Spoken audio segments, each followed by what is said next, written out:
And do you like direct camera view or oriented to the interviewer? Well, I guess we need to decide how we're going to do that. Well, I think you can, I think having some, That's fine. Thank you, I don't know Dan. where you want to put that. I'll put it over on the side Do here. you want some ice in there? No, that's just fine. Well, I think you have a, by sitting like this, you can look at me and then look at, you know, alternate between the camera a little bit. Yeah. I think it helps to acknowledge that there is an interviewer here since you're not going to be on the screen, although you may want to do an introduction as the interviewer later on.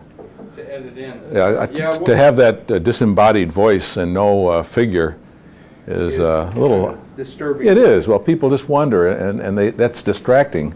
So who's this guy who's asking the questions? So I think at times I might look over here as if there's somebody here, and there is, and look back over here. When I'm listening to the question, I should be this way and start out and maybe then gradually shift over here. So we can try that and see how that works. Yeah, I think that'd be fine. If I set my drink on this table right here, are you going to, is that going to disrupt? No, that's fine. Okay. All right, is this a trial? I've done a trial. Okay. I've got a good level. All right, well, we've been practicing here all along. Practicing naturally without Okay, even thinking right, about yeah. it. And, so that will be. So anytime you feel Okay. like starting, we can. Well, I just think kind of an informal. I don't know that I have any great introduction because there'll be some things we'll be able to that we'll edit in front of it. But I'm so delighted, Dr. Ely, that you're participating, and we want to, and the numerous folks that will have the opportunity to look at this. I know they're going to be excited to hear about you and your life. And Well, I'm equally delighted to be able to be a part of this project. I'm a member of the family now, and that's nice after 40 years at another university, and I'll have to get a plug-in for Syracuse University here. After 40 years there, it's nice to be a member of the FSU family. Yeah, we're delighted. Our focus, I think, when we talk about you, I want to focus about the past and the future and the present, and not only of your work, but also of how it relates to instructional systems. And so, gosh, where to begin? I guess tell us a little bit about how you got started in all this, a little bit about your past and about some of the people that have really played a major influence in your life in this. Well, I'm one of the few people in this field who actually started very young and stayed in the field for all of my professional life. It all started in high school as a member of the Audiovisual Projectionist Club. The high school science teacher, Grace Heacock, was my mentor in high school, and I was very active in the projection club and saw a lot of films in that time, and got an interest in the field very early, and that was in high school. So when I went to undergraduate school at the State University of New York at Albany, I went to the audiovisual director and said, I've been doing these things for the past few years, would you need some help? He immediately hired me as a student assistant, and I worked with Floyd Henriksen, who had studied at Columbia University with some of the greats there, Max Brunstetter and Paul Witt, and I assisted Dr. Henriksen in teaching his courses, teaching the laboratories in his courses, ordering films, doing miscellaneous kinds of things during my 4 undergraduate years. It was quite natural at the end of that time then that I looked to the field for a place for graduate study. The nearest location was Syracuse University, where a program was emerging at the time. The program, started by James W. Brown, one of the well-known names in the field, in 1948, was then under the direction of Dr. Don G. Williams. Don Williams offered me a graduate assistantship, and I went directly from my undergraduate work to graduate assistantship at Syracuse University. Don Williams was my mentor throughout my master's program and doctoral program. When he left Syracuse University, I began to communicate with James D. Finn at the University of Southern California.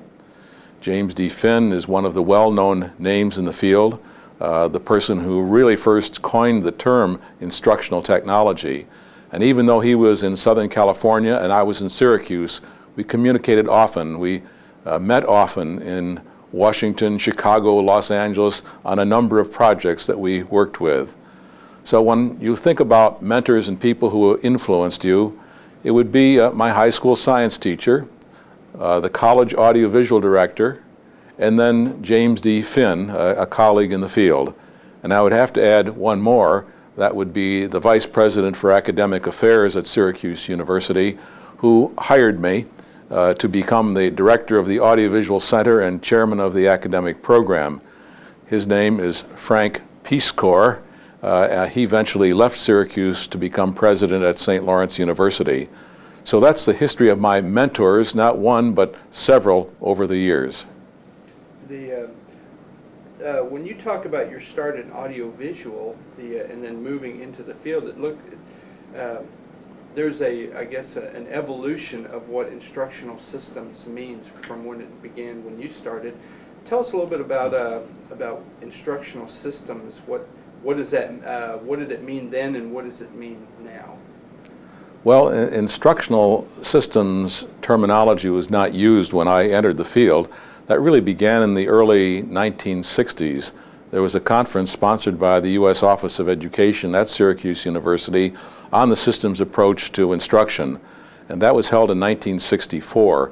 So that was about the beginning of the use of systems. That, plus a presentation by Charles F. Hoban at the first Lake Okoboji conference in Iowa, introduced the concept of systems. The audiovisual resources were often called audiovisual aids or audiovisual education, and perhaps one of the first systematic uses of the audiovisual media was the use of Edgar Dale's cone of experience, which provided various levels of concreteness or abstractness. Now, that was not exactly a model to be followed, but it was a way of looking systematically at all of the resources that could be used for teaching and learning. Over the years, the definition of the field has changed. This is a unique field in that there have been 4 published definitions in the last 30 years. In one sense, it's a field that is in search of itself, but in another sense, it's a field that has been concerned about who we are, where we're going, what is included, what is not included, and the various definitions over the year have attempted to answer that question of who are we and what are we doing. I think the definition that I like best is not one of the 4 official definitions, but one which is what I would call a meta definition. It was developed by 2 friends in the United Kingdom, Norman Mackenzie and Michael Arrow. They said that educational technology is a study of the means by which the ends of education are achieved.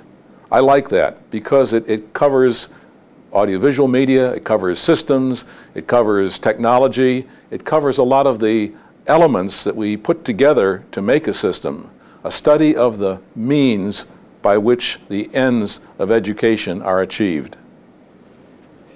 Don, you've some of the folks out here, you've had so many experiences and you've seen so many different things. Some of our the folks who will be watching the tapes may not be familiar with some of the things that you've done in the field. Share with us a little bit about some of your contributions to the field, areas that you've worked in. That's a very humbling question, but I'll try to list some of the things of which I have some pride. One is the academic program at Syracuse University, which was at a low point when I took it over and ended up being one of the top programs in the country. Participating in that program, hiring the people who made a difference, working with the students over those 40 years is probably one of my great achievements, if we want to put it that way. Other things that have happened along the way would be the establishment of a program in what is called educational science and technology at the University of Twente in the Netherlands. I went there in 1980 to help plan the curriculum, and that program has evolved and is probably the top program in Europe as of this time. I've been there every other year since 1980 and will be going back again. In fact, they made a videotape in 1980 of me trying to explain what the field is, and it's still in use. That may be a bit embarrassing, but I think that program would be one area of pride. The other is the establishment of the ERIC Clearinghouse on Information Resources at Syracuse University. We may want to talk about that later. And then some of the publications, because those tend to live after you. The textbook, Teaching and Media, A Systematic Approach, which I did with Vern Gerlach, was published in 1971, and a second edition in 1981. The interesting thing about that was that when I did some work later on in the field in South Africa and in Australia, I learned that that book was the most frequently used text in our field in Australia and in South Africa. So it is with a sense of pride that I can refer to that work, and a recent book of instructional development models included that model as one of the classroom-oriented models. I think other kinds of things would relate to students and student accomplishment, and being able to go to other parts of the world and to spread ideas of educational technology in other countries of the world. You've recognized the importance of the trends and some of the important readings and articles in our field, and you've published some work on it. Tell us a little bit about your book that talks about the classical articles in our field and why that would be important for students to be aware of.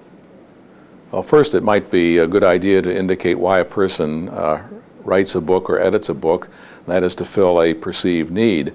Over the years, I have taught a number of courses which introduced the field to people who were just beginning to start their academic study in the field. And I found there were certain key articles that I always used. I had a difficult time finding some of these articles and ended up with Xerox copies and a lot of other mix and match kinds of files. I decided to put them together in one publication, but I didn't want to use my judgment for that. So a group called Professors of Instructional Development and Technology, PIDT, had a mailing list, and I sent out about 60 questionnaires to people on this list and indicated, about 50 different articles that I thought would qualify for a book of readings about the classic works in the field. Well, I got responses back. Many people had marked the same ones as being important, but I added another 30 titles to the list and ended up with a list of about 80 titles. Well, I couldn't publish a book with 80 titles. It would be several volumes.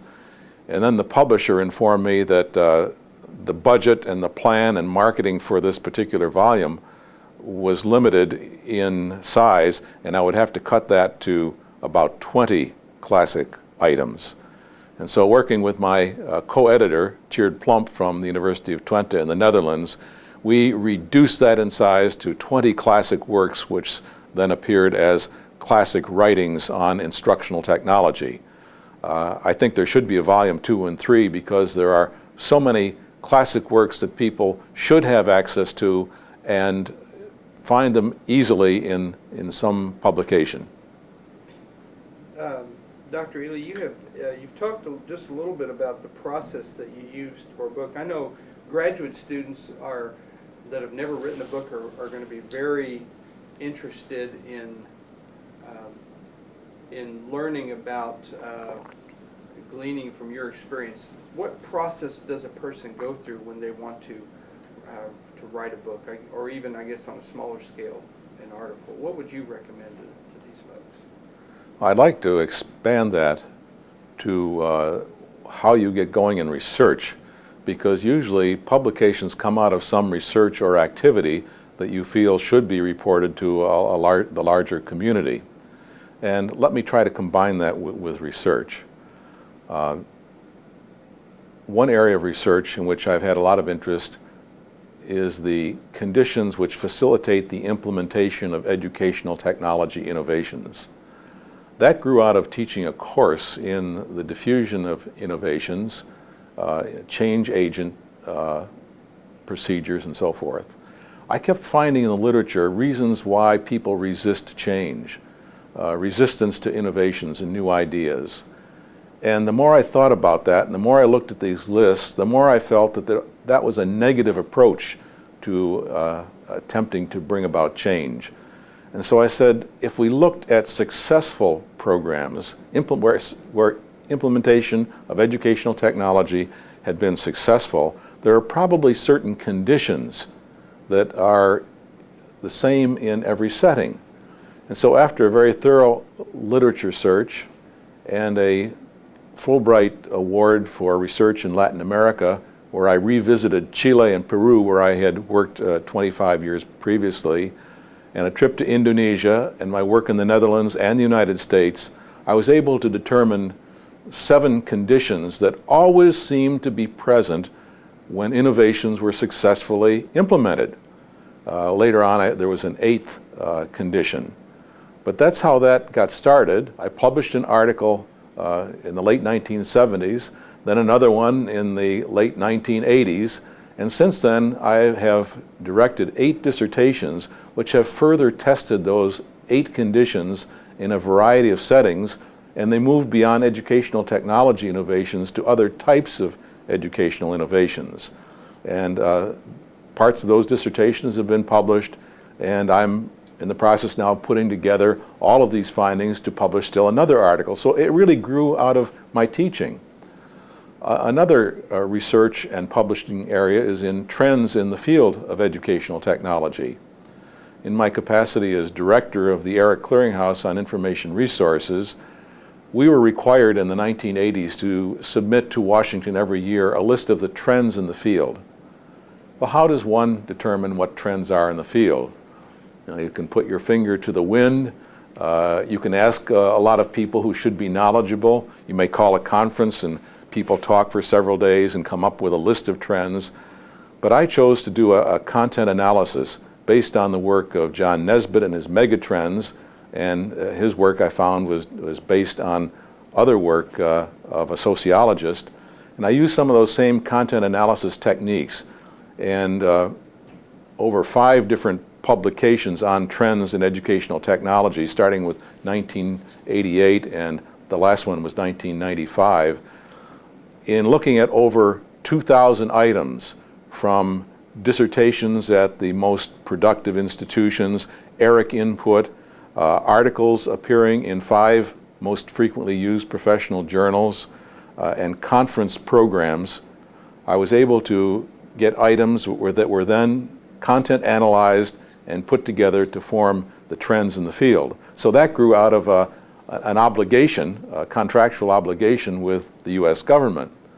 The third area of research where I've spent some time and done publishing is in the area of cross-cultural transfer of media.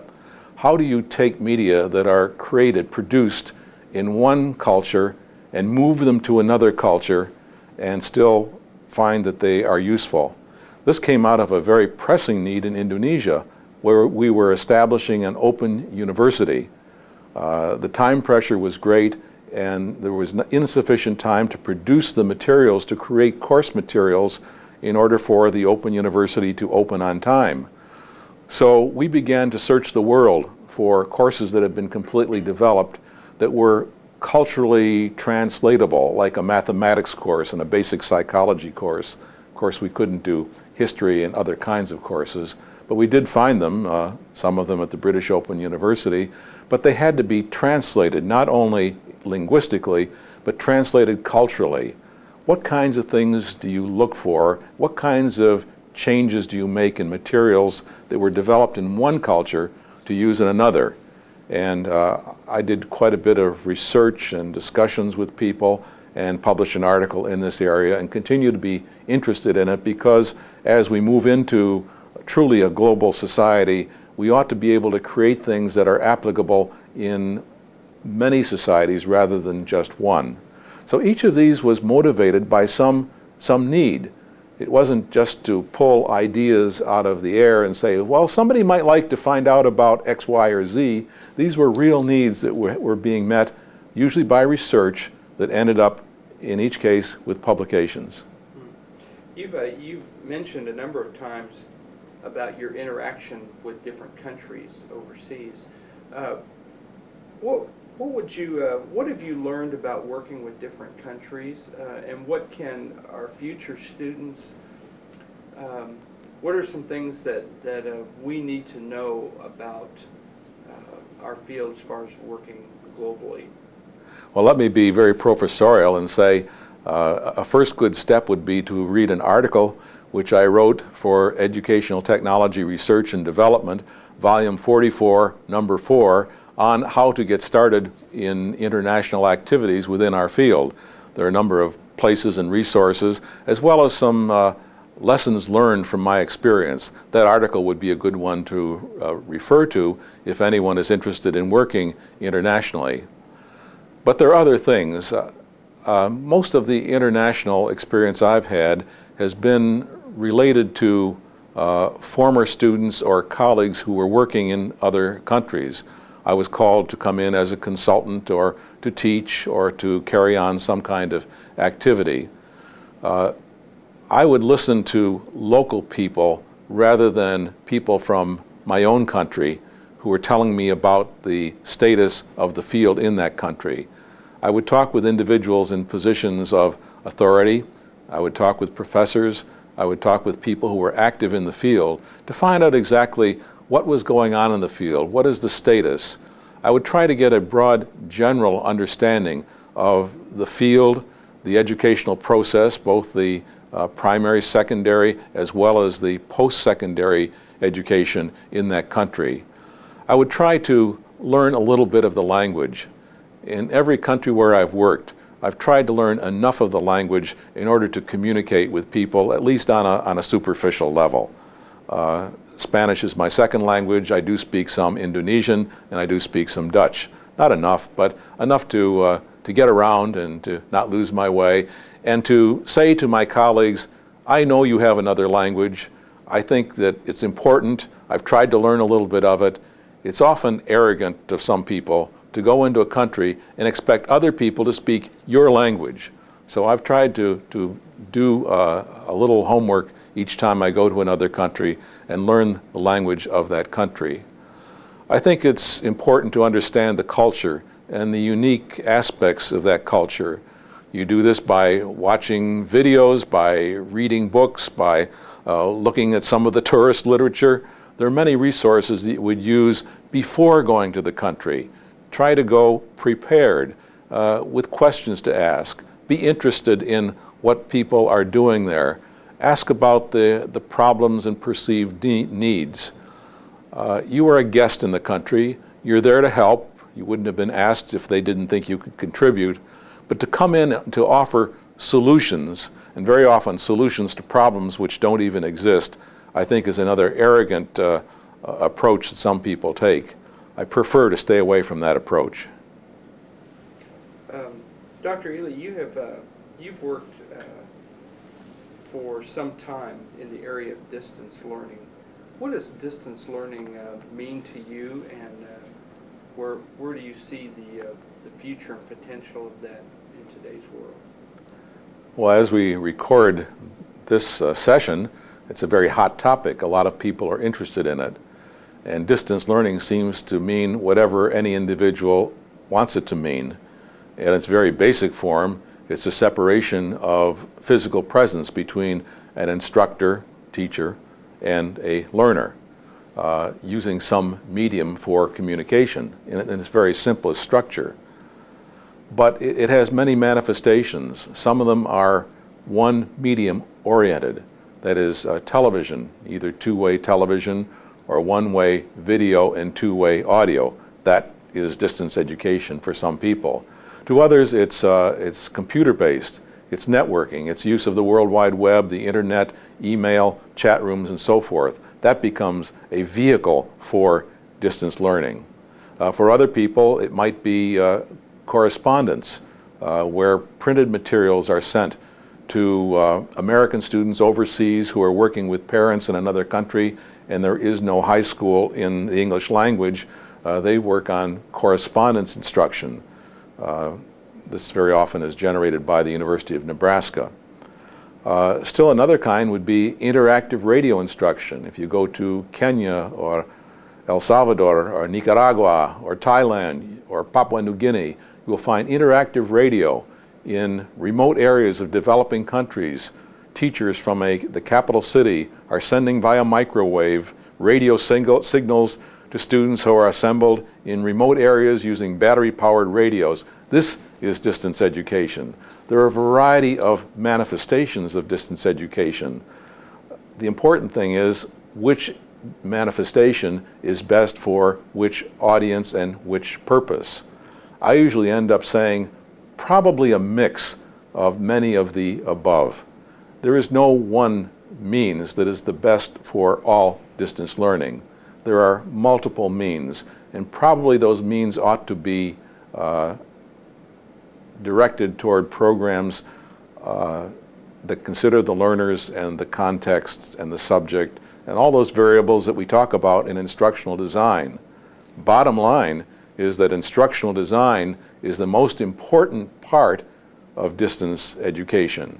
It's not the delivery system, it's not the remoteness of teacher and learner, it's the design of the materials which are eventually put in the hands and eyes and ears of the learner.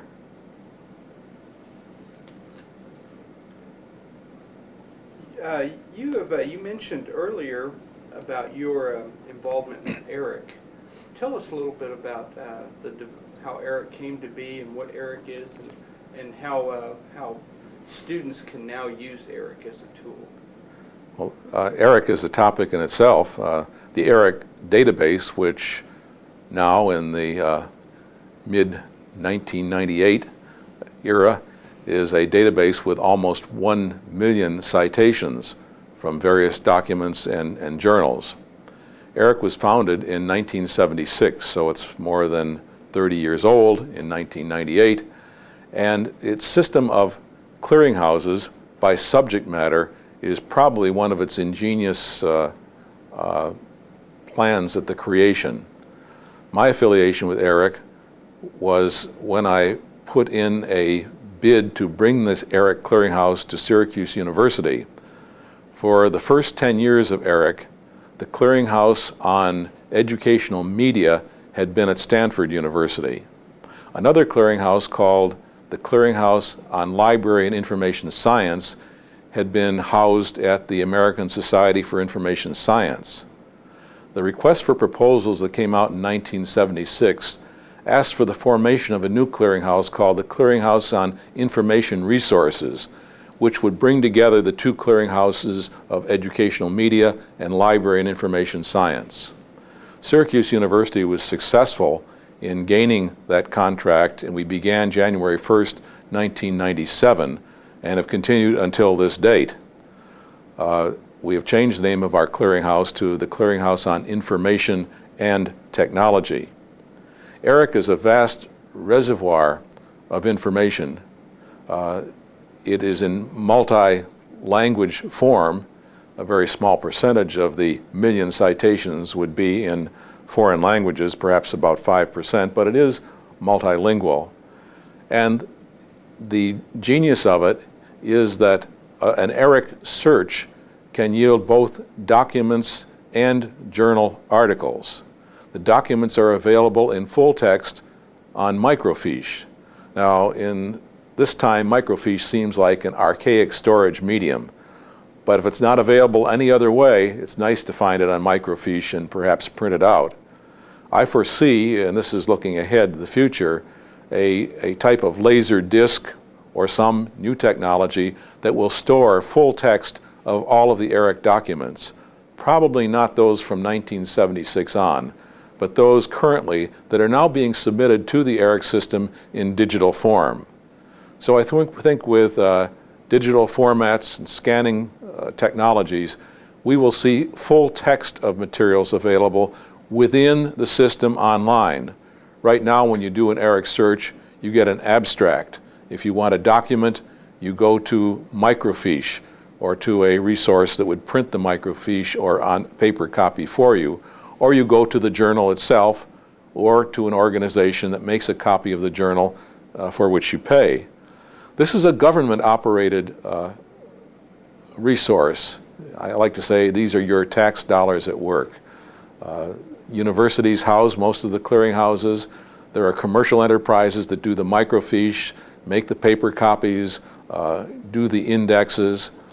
There's a commercial organization that creates the tapes which hold the ERIC data. But when you consider the advances in technology and the fact that ERIC is now over 30 years old, it's pretty remarkable that it still works and works well. Of course, now the best thing is ERIC Online, a service called Ask ERIC, which is run by the Clearinghouse at Syracuse University, and the new developments which will be folded into the new National Library of Education. Congress has appropriated funds for a National Library of Education, and maybe those who watch this tape in the future will wonder when and how it all began. Well, it was in the late 1990s, and it is a growing enterprise. It will be a virtual library with a very small Washington presence, but a national and international presence through electronic means. A virtual library, which means that there will be access for all, access for anyone, anywhere, anytime. And that is the outgrowth of the ERIC system. ERIC will be the core of the National Library of Education. Dr. Ely, you've been around the world and you've done a lot of amazing things. Surely you have some stories that that you would like to share with folks from your many years of experience that would help enrich us. Share with us some of these stories. Well, of course, there are many stories, and to try to just select a few is difficult. But let me try. One of the stories is a story of some pride. Pride in a student who came to Syracuse University with a master's degree, ready to earn a doctoral degree. The unusual thing about this student was that he was deaf. He was to study for a PhD degree. He is the only student that I know in 40 years at Syracuse University who completed his doctoral program in 2 years. When Bob Davila got his PhD diploma, he turned to his interpreter, who was with him through these entire years, and said, "Madge, I'd like to tear this in half and give half of it to you," because he felt that he learned through her interpreting. Bob Davila went on to Gallaudet University, which is the primary university for the deaf in the United States, and eventually became the Assistant Commissioner of Education for the U.S. Department of Education during the Bush administration.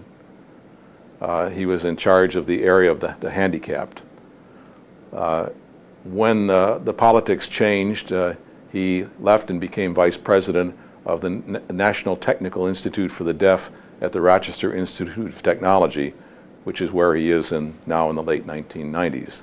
I think that's a great story of a person who overcame a disability and rose to the top. Another story is a fun story. One of the things that happened when I was president of what was called DAVI, Department of Audiovisual Instruction of the NEA, now AECT, Association for Educational Communications and Technology. We have to be careful about all of these initialisms and acronyms. I was asked to testify before a bill that was before the U.S. Senate, a bill to fund higher education and to incorporate new media and technology into the post-secondary institutions of the United States. I was asked to testify before the Senate committee. I was there waiting my turn with some others, and one of the senators on the Appropriations Committee was Senator Robert Kennedy from Massachusetts. He wasn't there at the beginning of the hearing, but he came in a little bit late, and during a quiet period, he asked Wayne Reed, who was from Oregon, who was chairing that committee, to be recognized. He was recognized and said, "I'd like to welcome everyone who is here today to testify, but particularly Dr. Ely from Syracuse University, one of my constituents." That was a very happy and surprising moment. I don't think I had ever met Bobby Kennedy before, but some smart assistant had told him that I was out there, and he mentioned my name, and that was kind of an exciting thing. I think another story that most people don't know is how AECT got its name. There was increasing dissatisfaction with the use of audiovisual terminology to identify the field in the late 1960s. Well, really the movement started in the mid-1960s, but by the end of the 1960s, people said, we've got to make a change. A very strong feeling was that instructional technology was a label that we could live with. But there was a very loud minority within DAVI at the time who said, when you say technology, you say hardware, and we don't want to be known as hardware people. So at the 1971 convention in Atlantic City, there was a debate on the floor of the sessions about the name of the field. The president that year was a man named Lee Campion from the state of New York. Lee Campion was the director of the Division of Educational Communications in the New York State Education Department. He met with the board of directors and the executive committee and some other people, and when the proposal came before the body, the membership, it was to change the name of the DAVI to AECT, the Association for Educational Communications and Technology. Campion wanted to get his educational communications in the title.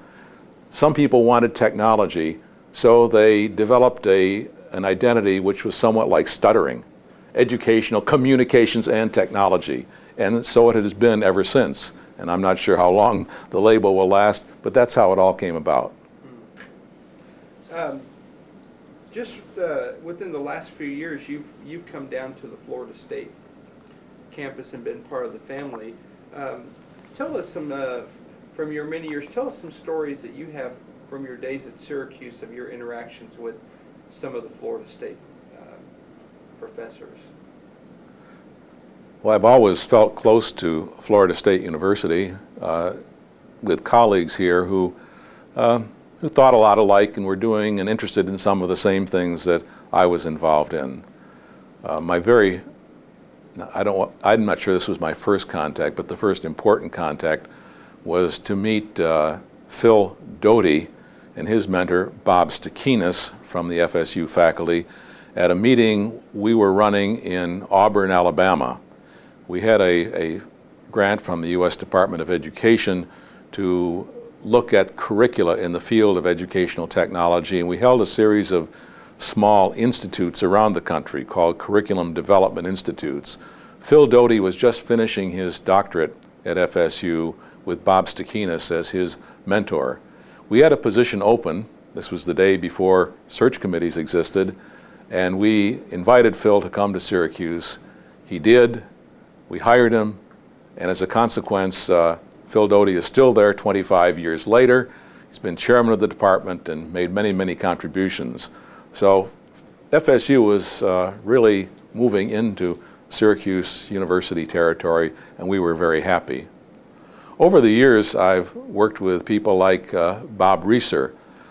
I taught for a semester at Arizona State University and worked closely with Vern Gerlach, who worked with me on the teaching and media book while at that time. Bob Reeser came to Arizona State University just after I had left, but I came to know him through Vern Gerlach. And over the years, I've admired his work and had many conversations with him. And last year, one of the happiest events was that Bob Reeser and I wrote an article together about the history of definitions in our field. I also am a participant in his Trends and Issues course, even when I'm not here. at a distance. I participate by email and amplified audio telephone in his Trends and Issues course. So that's another contact. Of course, Bob Gagne is well known, and I value him as a friend, but perhaps not as close as he's not as close as some of the others. Bob Morgan and I were part of a group of a consortium of universities, I would say the major universities in the field: Florida State, Syracuse, Indiana, University of Southern California, and later Arizona State University and the University of Georgia. Bob Morgan was chair of that group. I was chair of the group. We kind of rotated that. This is the group that started the Instructional Development Institutes.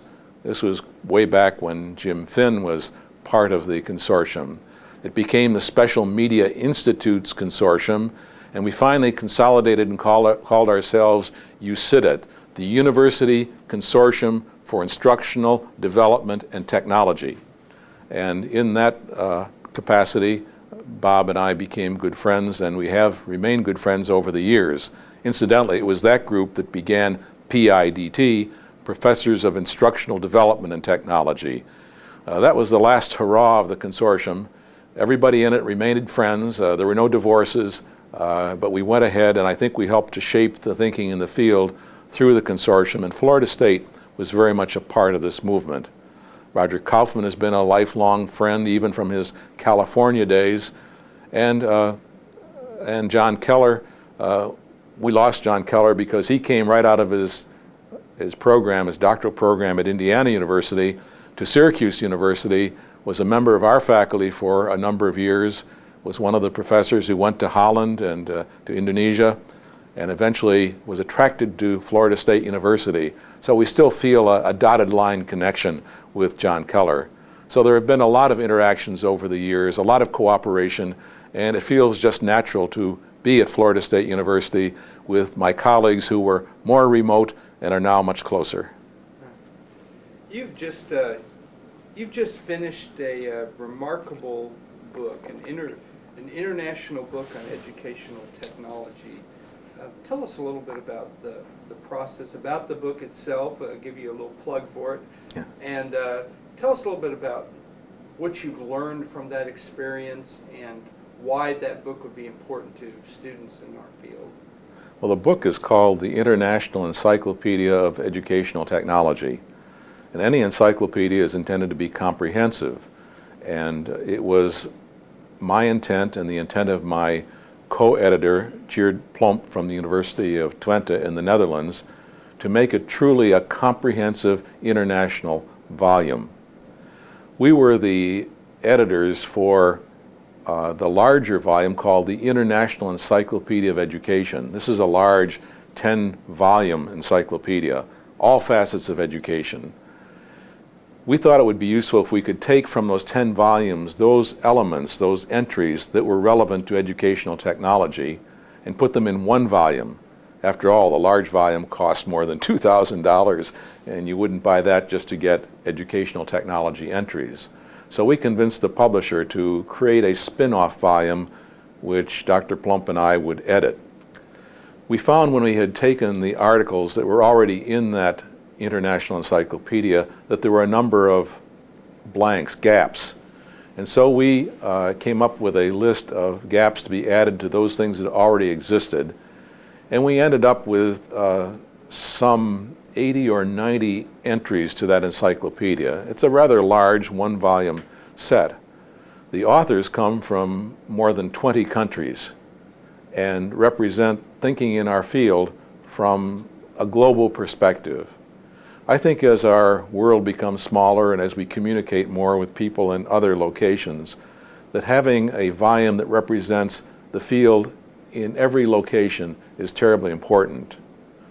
Another footnote story, in the study I did for the book on classic writings, I discovered when I sent the survey to my colleagues in the United States from other universities and listed several international titles that might be included, that very few of them recognized the titles that were published in other English language journals.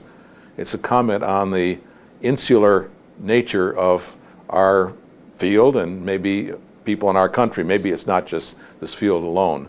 But I think this encyclopedia may help to overcome that by showing that there are people in other countries who are thinking very seriously and have a wealth of experience in areas that we're also interested in. So that volume now is published. It's the second edition. There was a first edition of the encyclopedia. The editor was Michael Arrow from the University of Sussex in England. Tjeerd Plump and I were editors of the second edition. I'm not sure how long this will last, but I expect it will be put on a CD-ROM because the larger encyclopedia is already on a CD-ROM, which will make it much more searchable. And we're hoping to be able to republish it in a paperback student version. I don't mean to do all that marketing and public relations, but that completes the story. Mm-hmm. Dr. Ely, those of us who've been fortunate to have you in class have seen the passion and the excitement in your eyes when you talk and when you're teaching. What excites you? Where does that passion come from, and what excites you about our field today? Well, our field has always been a cutting-edge field. It's a field that's willing to take risks, to try new things, but always with a focus on the learner, the process of teaching, the design of instruction. And I think it's that innovative nature, a certain amount of missionary spirit, and a sense of making new discoveries, new connections, new relationships, and giving the learner a better break. I think all of those things kind of meld together to make the field exciting. It's easy to be excited about it because it is so innovative and it tries to put things together in a different way. We say systematically. We try to be concerned about the environment we're in, the learner who's there, what we're doing. All of these parts tend to create a field that is exciting and continues to be exciting. I spoke some years ago on Confessions of an Educational Technologist. No 2 days the same. I think it's that part of it. No 2 days the same. This is not a monotonous field. This is a field that's constantly moving, growing, changing, and you have to keep up with it in order to be on top. What as a professor and somebody who's been around students, and you've seen numerous graduate students and worked with numerous folks on their dissertations, what advice would you give to graduate students who want to become professionals in our field? What types of things have you seen that have enabled people to be successful? Well, it's not a long list, but I think this is the advice I would give to graduate students and people entering the field. First of all, never look at the same piece of paper twice. Deal with what's in front of you, do something about it, and then leave it. Transfer it to somebody else, take action, or throw it in the wastebasket. A second piece of advice is when doing instructional design and development, be a surrogate learner. When you work with a subject matter specialist, ask, what would I think of this as a student? How would I use this information? What's missing? If you can assume the role of a learner, it's likely that the kind of development you do with your subject matter specialist will be much more useful and relevant. A third piece of advice would be try to make everything you do serve at least two purposes. If you're giving a presentation, try to publish it. If you write an article and it's published, use it as a presentation. If you create justification for a budget, try to use it in more than one place. Try to make everything you do serve more than one purpose. The other thing I would suggest, I made a few notes here, and that is practice what you teach. So many times we talk a good game but we don't show in our own practice the design principles that we advocate or that we think others should follow. So practice what you teach. I guess these would be some of the distilled pieces of advice that I'd like to pass along to graduate students. Along that line, what would you say some of the essential qualities a professor should have in our field?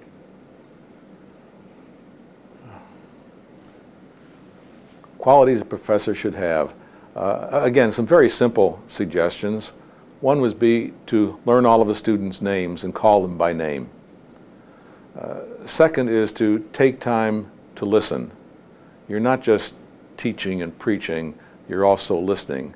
And careful listening, I think, is terribly important.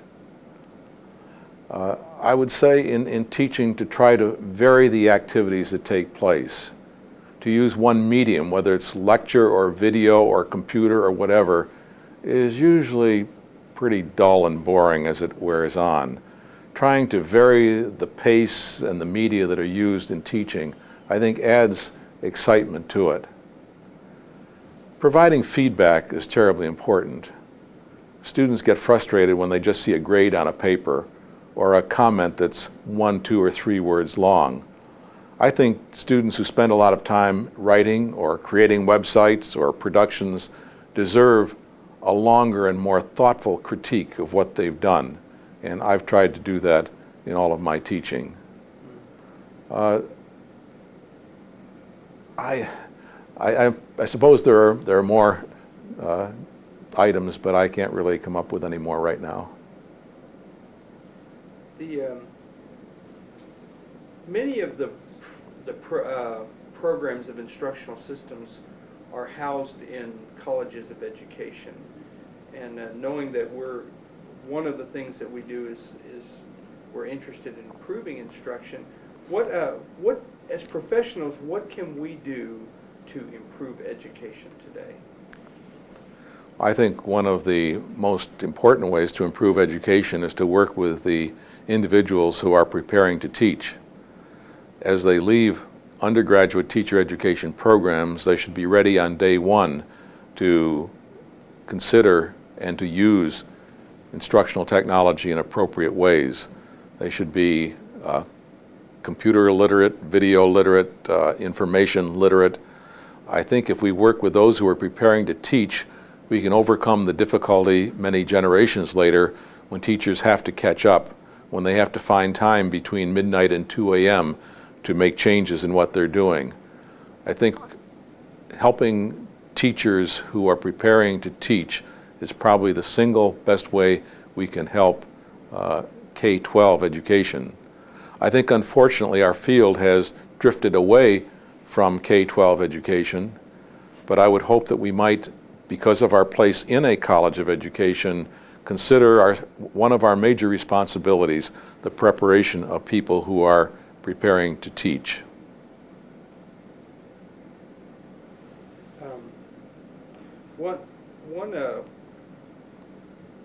You were instrumental in helping to build a program of such renown at Syracuse University. Many graduate students who leave will be could be going to institutions that have new programs that are just starting up.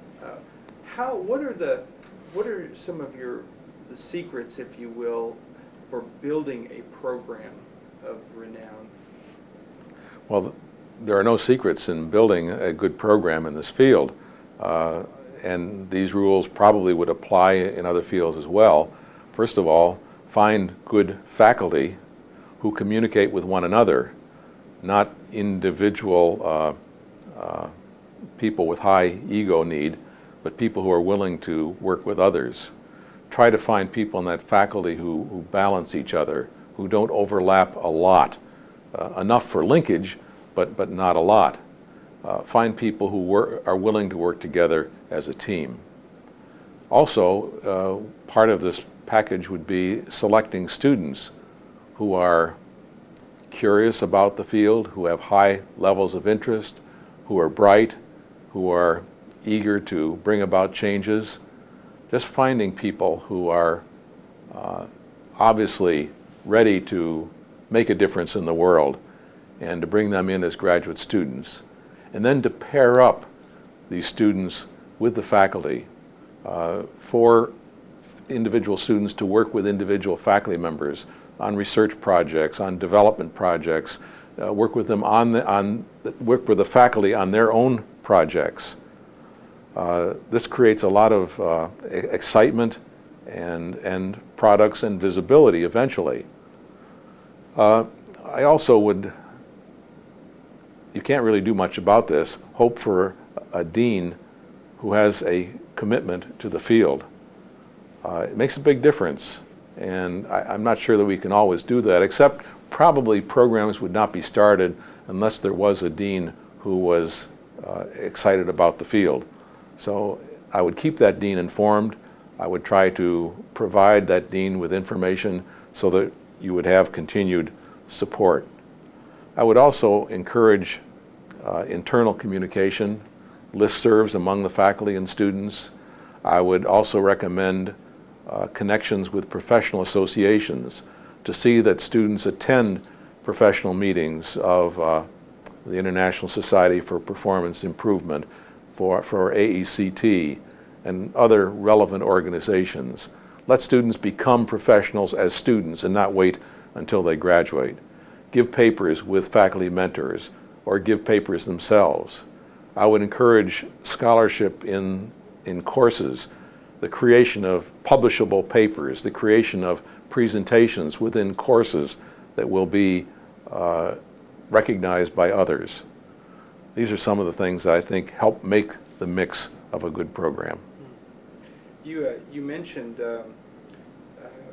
you've mentioned today, numerous days, some of the different professional associations. And my understanding is you've been a past president of AECT. Tell us about your involvement with some of these professional organizations, and why is it important for graduate students to be involved as early as possible in these organizations? Well, most of my association has been with AECT, the Association for Educational Communications and Technology. When I was president in 1964-65, it was called DAVI, the Division of Audiovisual Instruction of the National Education Association. I think this is our prime organization. However, other organizations have risen. AECT was 75 years old in 1998, and I hope it will continue to grow and see 100+ years. But other organizations have come along. One of them that I highly respect is ISTE, the International Society for Technology and Education. This is composed mostly of people who are interested in computer applications in K-12 settings. At this point, there is some talk of a merger between AECT and ISTE, and those who view this video in the future will know the outcome of that proposal. Another organization that I have been active in is the American Association of School Librarians. Now that may sound strange, but what was happening in the field in the 1960s and 1970s was that school libraries were becoming media centers and were beginning to take over some of the functions of the previous audiovisual personnel. I felt it was important to be a part of that movement, to try to understand it and to assist and to improve the relationships between the audiovisual media people and the library media people. So I became active in AASL and have served on joint committees of AECT and AASL together. These committees have prepared standards for school library media programs and have published these standards jointly. A third edition is now underway. So these were the organizations that I became most active in. I've always been interested on the periphery in NSPI, the National Society for Programmed Instruction, which now has evolved into the International Society for Performance Improvement, ISPI, and ASTD, the Association for the American Society for Training and Development. These are important organizations, but I think an individual can only handle so many organizations.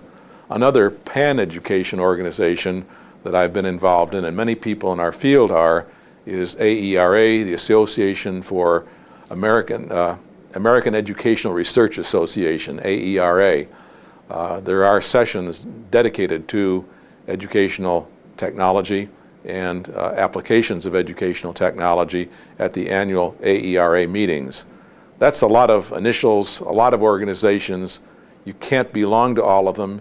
You can attend some of these sessions and probably should attend one every year and maybe some others every 2 or 3 years. But that's part of being a professional. Dr. Ely, what are your predictions for the future of instructional systems? I guess there are two kinds of predictions, those things that you think are likely to happen and those things you would like to happen. I guess I'd like to focus on the second one, what I would like to happen. I would like people in our field to be more concerned with the process that we're involved in, with the design, that our unique contribution will come from the design of instruction, the products and processes that facilitate learning. I have a little slogan that I'd like this can't be read by the camera, but it says, technology is the answer, but what was the question? For me, this has become a kind of mantra. I think very often we turn to the technology thinking that that is the answer, but we're not sure what for. We're anxious to convince our colleagues that they ought to use many of these new and wonderful hardware and software resources that can do all kinds of marvelous things. But when we stop and ask why, for what purpose, for whom, how, these questions aren't always answered. I think that's where our field comes in. And I would hope that our field is moving in that direction. It's likely that we are, as more people become interested in things that we used to be interested in, like the school library media movement. That has become a way of working with teachers, of providing resources that audiovisual people used to provide, and now are moving into the electronic age through the use of computers and all that that means. Also, we have a group of people emerging within the schools who are the computer teachers, often called. These are teachers who have learned on the job. They've had no professional training in instructional design and technology, most of them, and they've really learned by themselves, and they're very good and very helpful to their colleagues in the building, and they are even relieved from some of the teaching responsibility. And I think that's rapidly growing into another major sector. But I don't see professionals in the field of instructional technology, instructional design and technology, becoming either school library media people or computer teachers. I see them centrally focused on the design process. It's interesting that people from our field today are being recruited actively by business, industry, medical, military, and other sectors, but not very actively in the field of K-12 education. I think that's regrettable. I hope that changes. Maybe by the time this video is viewed, it will have changed. But I think our field has to direct itself at where it can help to solve problems. And if those problems exist in other sectors than education, perhaps our people should go there. But I hope that we will not neglect the schools, the universities, where help is needed desperately, the kinds of help that our people can provide to help improve learning and performance.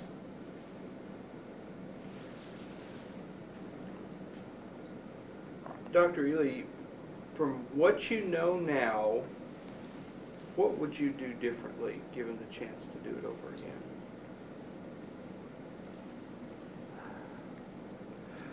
Well, I think if I had to do it over again, I'd do many of the same things just the way I have done them. Of course, you make a few mistakes along the way. One of the things I think is overemphasizing the hardware, the audiovisual equipment, the computers as ends in themselves. I think sometimes we've done that because this is the visible aspect of our field. and we tend to promote those things that people can see and hear and touch. And I think if I had to do it over again, I would try to minimize these vehicles, which are delivery systems, and emphasize the process of instructional design and development and evaluation. I think our field has to incorporate evaluation more than we have. We've been good on the design and development, but a little bit weak on evaluation.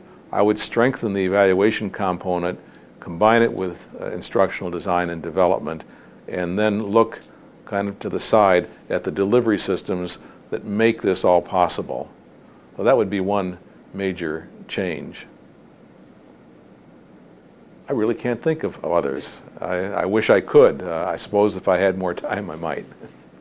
Well, I appreciate your time and willingness to sit here and not only and share about yourself. I know that's difficult to do about your contributions, but to enable students across the country today and in the future who may not have this opportunity, they'll now have an opportunity to see and hear from you, and we appreciate your contribution and your willingness to be involved in this.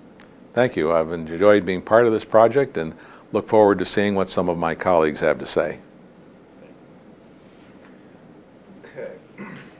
What I'd like to do at this point is just... I think so. When you talked about, when I asked about working with countries overseas and the key to developing a global perspective, I think you incorporated both of those answers, not only in that answer, but also when you talked about your the international book.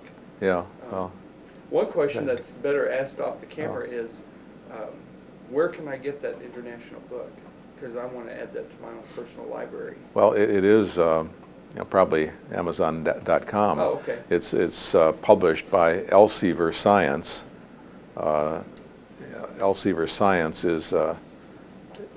had merged with Pergamon. My contract was with Pergamon Press, and that was purchased by Elsevier, E-L-S-E-V-I-E-R, Elsevier, S-E-V-I-E-R, Elsevier Science. It's an international publisher, London, New York, and everywhere else. And it's a big volume. It's probably overpriced, but I don't have anything to say about that. The International... Encyclopedia of Educational Technology. I meant to ask you, and it really wasn't appropriate I'm fortunate that I'm getting to see Some golden years. Get to see some golden years, but how do we keep it? How do we keep it growing, or will it just naturally I guess. Well, a lot will depend on the dean. That's why I mentioned the dean, because we finally got a dean who was not committed to the program after all the previous deans had encouraged us and promoted us. He was forced to downsize, and he chose to downsize when 2 people retired and 1 left to go to another university. He didn't replace any of them, and the program just kind of slipped away. We're coming back up, but it's... Well, it seems, if a program like the Florida State that's not only had such... I wish they looked at it educationally and from a standpoint of national reputation, but they look for it bottom line. What I discovered, and I really didn't think about it, was that undergraduates are really the greatest support you have. You have them for 4 years, and you have large classes, and that equals large income for that college. Graduate students come for 1 year. Very often they take 3 or 6 hours at a time. The classes are not as large. It becomes a very expensive program. Even though you may have 100 people in the program, they're not all there taking courses at the same time. So on matters of economics, very often programs slip away because they're graduate programs, and they're very expensive. Do you see as a future, do you see a movement into starting to offer some undergraduate type courses specifically in our field? Well, in teacher education programs especially, that's moving along very well. But to prepare people professionally at the undergraduate level, there have been a couple programs in the country that have tried to do that, and they haven't grown much. They're at what I would call minor league institutions, not major league institutions. I think there's something about the maturity of individuals in our field that require a post-baccalaureate program. Mhm. You know, like most people get, master's degrees. I see programs like the, what I'm going to call industrial psychology at, for instance, in the psych program here, Yeah, John right. Bailey. Yeah, right. A lot of our students that we get into the program now are being fed from that program right there. It's an excellent background for our program, our master's program here. I